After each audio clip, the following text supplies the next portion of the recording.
The third edition of the African Cup of Nations will be starting on Sunday over there in Egypt. Over there in Cameroon, I beg your pardon. But the main thing is that Nigerian Super Eagles are already on ground to at least prepare ahead of playing against Egypt, as their match will be coming up on Tuesday over there in the city of Garoua. Using that to welcome you to 360 Sport on Trust TV. I am Adeni Ajishafe. Joining me in the studio is Ibrahim Mohammed. Good to have you, Ibrahim. Always nice to be here, Adeni. Thanks now, let's look at the stories trending in the world of AFCON. AFCON is in the air now, and you just can't take it away. There's no activity we're talking about in the world of sport now. AFCON seems to supersede all the stories trending. And let's look at first of all, news came out that the Super Eagles of Nigeria will be playing against Cotton Sport of Cameroon. And Cotton Sport, 15-time winner of Cameroon League, and right now they'll be facing Super Eagles today, according to the news featuring by evening. They will be playing this evening, rather. They will be playing against Super Eagles. That will be a good one, because we've been calling for them to play a competitive match for them to at least fighting the team. Yes, I actually would have wanted them to have played one before they left. You understand, with a side here. With a side here in Nigeria. In Nigeria, exactly. You understand, so that you can have an idea of what to do, and then when you go there, play another one or two, so that you can fine tune, just like you said. But I think Cotton Sport is a strong side. You understand, it's a very strong club. If they bring their big boys, we can be able to see how we can measure up. You know, and it's always good for them that they are there now. They're in Garoua. They're getting the feel of the environment and how everything is, so that they can acclimatize, and then playing with a competitive side against a competitive side like Cotton Sport, I think will put them in very good stead for Eguavon to actually see what he's working with, because it's easy to train players. You know, you just come, you tell them what to do, they do this, they run drills and whatnot. But in a competitive environment, it's quite different. You know, a person can be fantastic in training because there's no pressure. But when he gets into an environment whereby he needs to deliver, then you find out problems arise. So I think it's a good one for them to actually get a measure of the team, and for us to even see what we have on ground, because a lot of these players, we haven't seen them, you know, wear the green and white before. So we really want to see how they can be able to measure up to our standards. Judging from what you have just said, that we were waiting to see what they would do in this kind of friendly. Well, I love the fact that finally we'll be able to see them playing against Cotton Sport, at least one of the topmost clubs in Cameroon. And they have to play safe, but it's just friendly. But at least let them test all that Eguavon has input, or what the players have actually had in themselves before this particular competition. But a lot of Nigerians are a bit skeptical of the fact that they have not trained even before they left Nigeria. It's just between themselves. Exactly. But now that they have the opportunity to play, even if they can see arrange one more before Tuesday, kickoff, maybe on Sunday or thereabouts, at least let them be able to use that to fine-tune we need this player to do this, we need that player to do this, and then to also allow them to pick who is doing well most, who is scoring well, who is shooting well, who is assisting well, These kind of problems are why I had a problem with us changing the manager at the time that we did. Eguavon coming in now, really, realistically, does not really have the time to say that, okay, fine, he's going to bring his own philosophy into this team, he's going to bring his own tactics so that this team can be his. Because this, truth be told, this is not his team. You understand? But he was the technical director. Yes, he was the technical director, but he was not the president in charge at that time. You know, He's in charge now. But he is in charge now, and he has it thrust upon him to actually do that. You know, so he doesn't have the time to really make this team his, impute his own philosophy, give his own tactics, so that they can do the business. But right now, he can tell them all he can in training. When you go competitive, it's completely different. That is when you'll start relying on the professionalism of the players. You know, their ability to interpret whatever it is that was given to them to go and play it at their very best. So I think it is a good opportunity that we're playing a friendly now, but we could have done with a little more fine-tuning, I think. Because even if he sees something wrong now, it's almost too late for him to change it. Just like the case of Igalo now. That's nothing they can do. They can't change. They can't replace him. His hands are with any other player. You can't bring in somebody else, and he is not there. And probably you have an idea of how your team want to play with him in it. You know, so and these things come and they change, and you need to just adapt and do the best you can with what you have. Well, he actually mentioned that if he had this way, he would have taken Silas and Nwankwo, Nasarawa United striker, or Aki Kumeamo, the one that plays with Amabe in Sweden. Well, it's late now. There's nothing we can do because it's not the case of injury. CAF really stipulated it that if it is in a case of injury, then they will allow such to happen. Exactly. But the way it is now, we can't swap, we can't bring any player in, so we have 27 players. If Igalo eventually wouldn't be able to make it today, tomorrow, or Monday, well, it means that slot is just it's so painful, very painful, because a lot of players will have taken that opportunity, even if they didn't play, they should have been given the chance to mingle with the big boys or the boys, and at least have that family union together. So that was the time I was called to Super Eagles. Exactly, even that feel. I mean, like personally, for a player, it's a fantastic feeling to be happy to have been called up by a national with team. your fellow Nigerians. Even if you don't play, you know, it gives you that morale booster that somebody considered me good enough to represent my country, even if you don't get to get on the pitch. So it would have been something. But unfortunately, as you said, it's actually too late for us to do anything now, and that slot is potentially wasted. If you turn it around, 2019 AFCON in Egypt, that we came third, compared to 2022 now, although it's 2021 AFCON, but for our squad, for this 2020 Nations Cup coming up, if you want to rate them side by side, I understand that we have player swap or adjusted list. Exactly. But I know that majority of these players that have been given their debut now, they are really doing well in their clubs. Let's be candid. If you look at Awuni, if you look at Olayenka, if you look at all the other players that has been Sadiq Umar, judging that against, putting that side by side against the 2019 AFCON score, do you think? When it comes to raw talent, really, when it comes to raw talent, I think Nigeria is in one of the best positions that we could be when it comes to individual raw talent that we actually have. Look at all these individual players that you call. They're doing fantastic things where they play. We see them week in, week out, doing the business and getting the job done. So I think in terms of talent, we are in a fantastic place. But unfortunately, when it comes to organization, that is where we're getting it wrong. That is where we have gotten it wrong for a very long time, and we're still getting it wrong now. So if I'm going to place these two teams side by side, talent-wise, now we have it better. But organizational-wise, it's something else. It was better then in 2019. It was better exactly. It was better then. We had a longer time to prepare. We didn't have too much distractions as we are having now. And so I think all this noise being created around the team, that is what is going to cause us problems. Most especially with the interim manager being distracted, having the person taking over from him, looking over his shoulder, hoovering. It's really not a good environment to work. It's distracting. Very distracting. You can't go beyond. He can't go beyond AFCON, no matter what he does.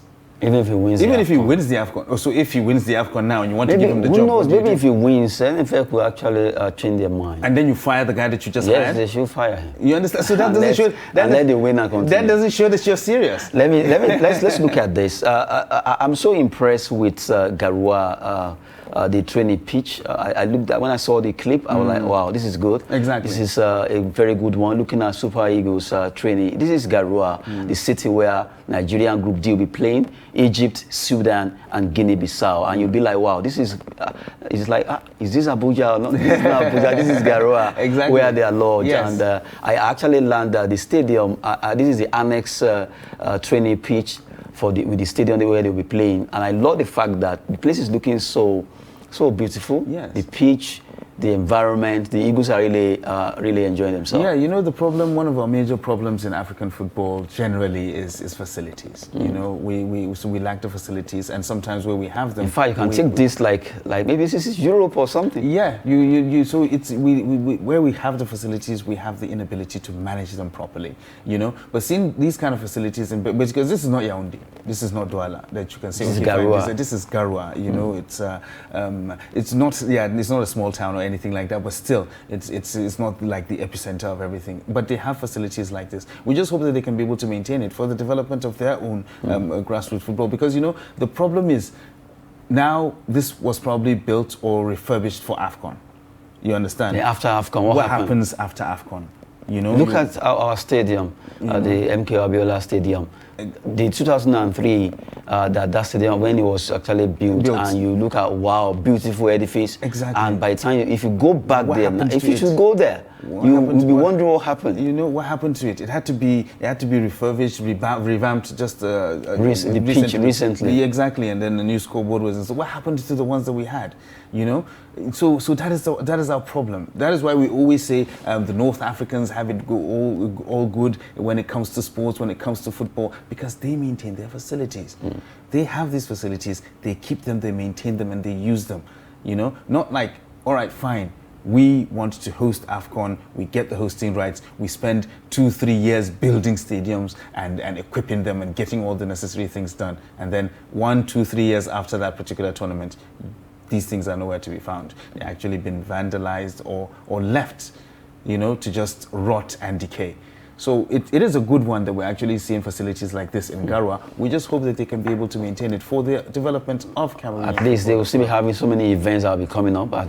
All we need is maintenance culture. Yes. It's as if in this side of Africa, maintenance culture is low. We don't have a plan. That is the problem. We don't have plans for these things. We just build them and we leave them. We don't have plans for them. Okay, fine, are we going to do... How do we sustain it? Public-private partnership. Okay, we give these guys to manage it for us, or we manage it ourselves. If we are going to manage it ourselves, how do we go about it? You know, how do we go about maintaining it? And do you know the funniest thing? That can actually create job employment because sports facility is also a means of employing people. Exactly. You have sports facility managers, they'll be employed. You have groundsmen. Yes, you know, they'll be there. That actually look at the pitch and whatnot. You have people that actually make sure all the equipment facilities are well kept. Equipment is well kept. Everything, even the training kits and whatnot, they're actually there for them to be. So it's an opportunity to actually build the economy when you empower people and you give them jobs to do. But unfortunately, we fail to see it like that. It's just like you said, sports is a business. You understand? And the sooner we start seeing it as business, not just as a recreation. Kind of recreation. Exactly. We don't need to take it as a hobby or as something of recreation. Yes, it is. It's something that you can use for recreation, but it is a business at its core. That's lots of money in sports. It's lots of money to be made, lots of revenue to be generated, and sports can actually do a very big job when it comes to boosting the economy of a nation. Exactly. Now look at we've been taking AFCON. I'm sure almost all the media houses in the whole world right now, attention is on Africa, just because of this competition that is coming up. Exactly. And you can see how sport can unite the whole world, not just even a nation or continent, yes. The whole world. Everybody's like, oh, it's happening in Africa. No matter how the competition has been underrated, as in talking about European clubs and all that, but you just have to accept the fact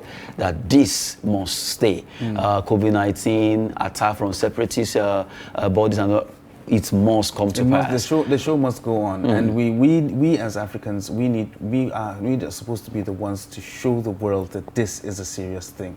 We need to take it seriously first before any other person can take us seriously, and it's a good thing that we're doing it now. You know, we are digging in our heels. We did not bow down to pressure to postpone it. You know,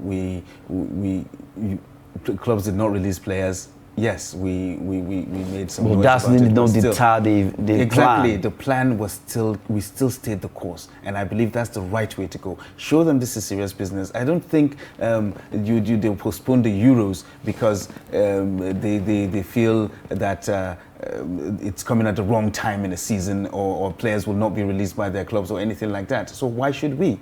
You know, there was a time that we actually agreed, we bowed down to pressure to move the AFCON to the summer so that it can be easier for European clubs to release their players. But now that we're bringing it back to January, then we just stick to our guns and do it in January, because that's how we've been doing it. And we don't owe anybody any apology.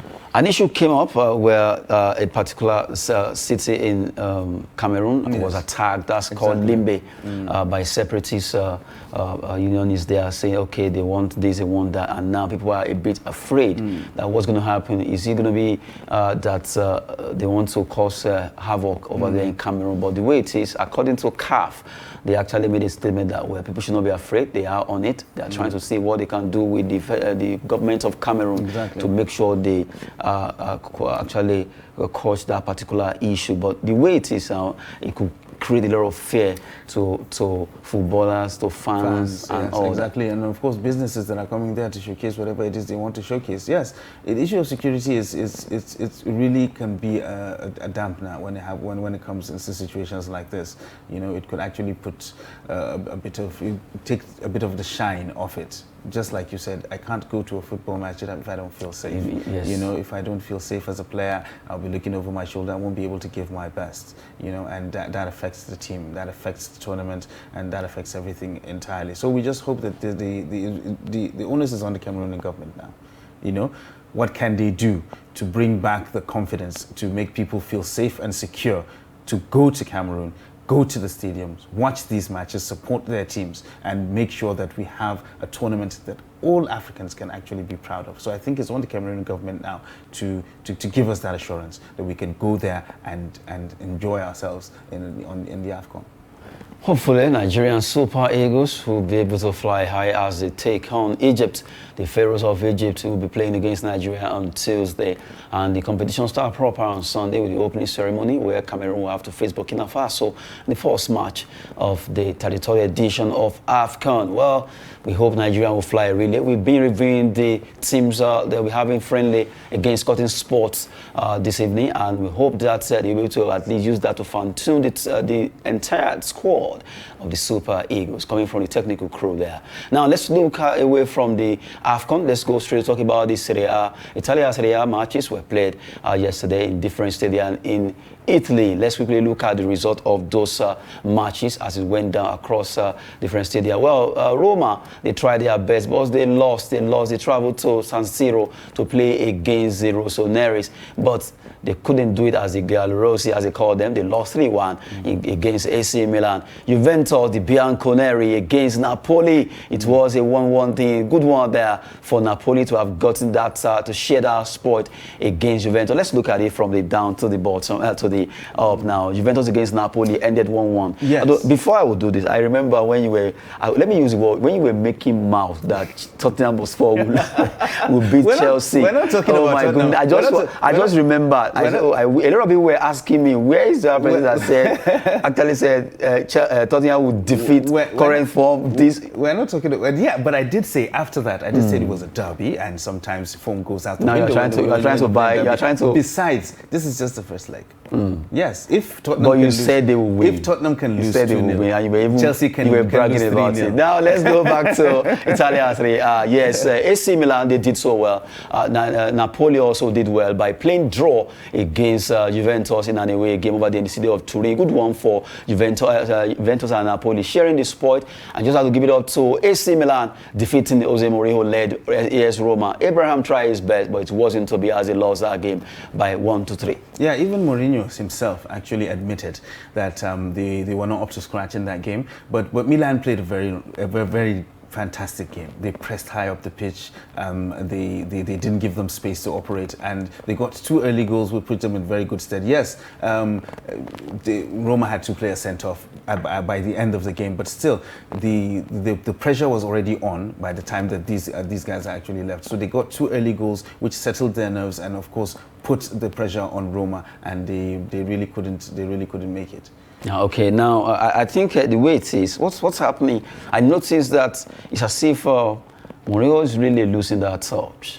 Yes, well, definitely. You can only stay at the top for so long. But we shouldn't actually completely blame Mourinho for everything.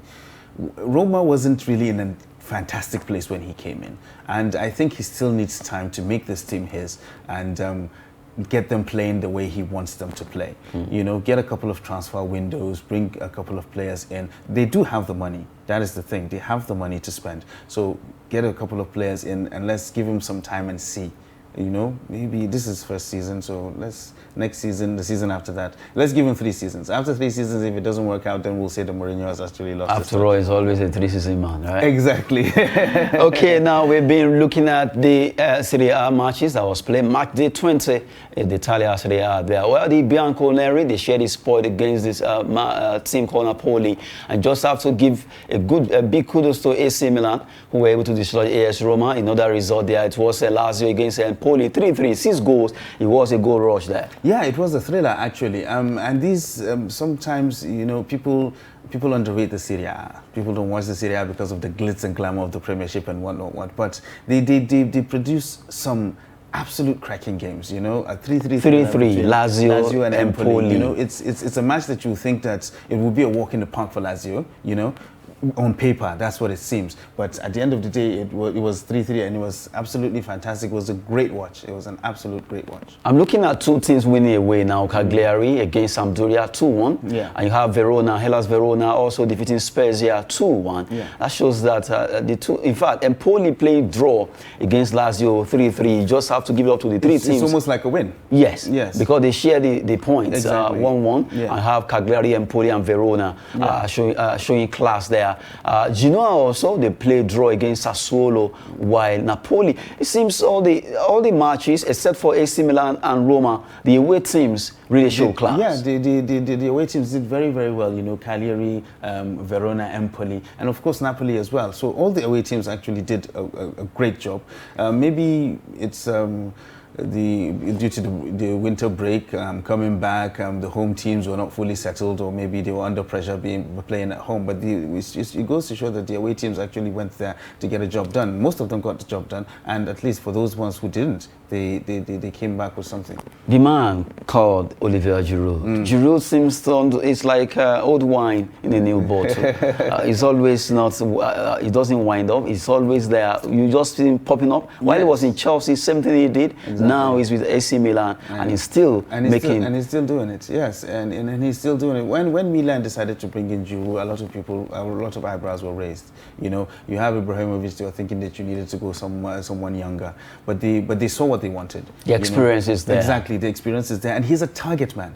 You know, he's a target man. Strong. You underrate him at your own peril. Exactly, and then he goes. He's fantastic in the air. He has the eye for goal. His positioning is phenomenal. So he's still a player that can get the job done. Yes, he might not give you 90 minutes for 38 games of the season, but still, when you put him on the pitch, he will get the job done for you.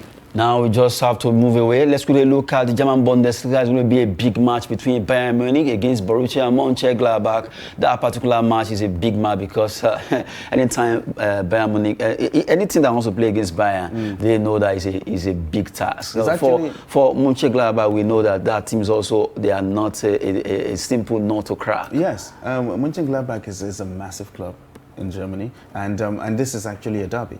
It's the Munich derby, you understand? So, yes, Bayern on paper, Bayern are phenomenal. Everybody knows that they're in imperious form. They're devastating when they're in the mood. But it is a derby, and anything can happen in a derby. You know, Mönchengladbach can just pull one over Bayern, but it's going to be a massive game. That is something that we shouldn't take away from that. It's going to be. I see Lewandowski scoring. Well, that's not really. I see him scoring. You can see him scoring in any game. You know, he's that kind of player. Seems to be the man with the golden touch. The golden touch. You understand? He's that kind of player. He's that kind of player that whenever he's on the pitch, you believe that he will get the job done. And before we go, well, it will be happening live in France. Olympique Marseille will be facing Bordeaux in an away game. Bordeaux will be at home against that's Olympique Marseille. That will be the match that will be coming up in French League One, big one, Bordeaux Marseille. Yeah, quickly. Bordeaux Marseille it's a massive game in France. Bordeaux are not what they used to be. You know, when you hear Girondin back then, you know it's going to be actually explosive. But now Bordeaux is not what it used to be. Marseille still form a bit patchy. They're not here, they're neither here nor there. They're neither here nor there.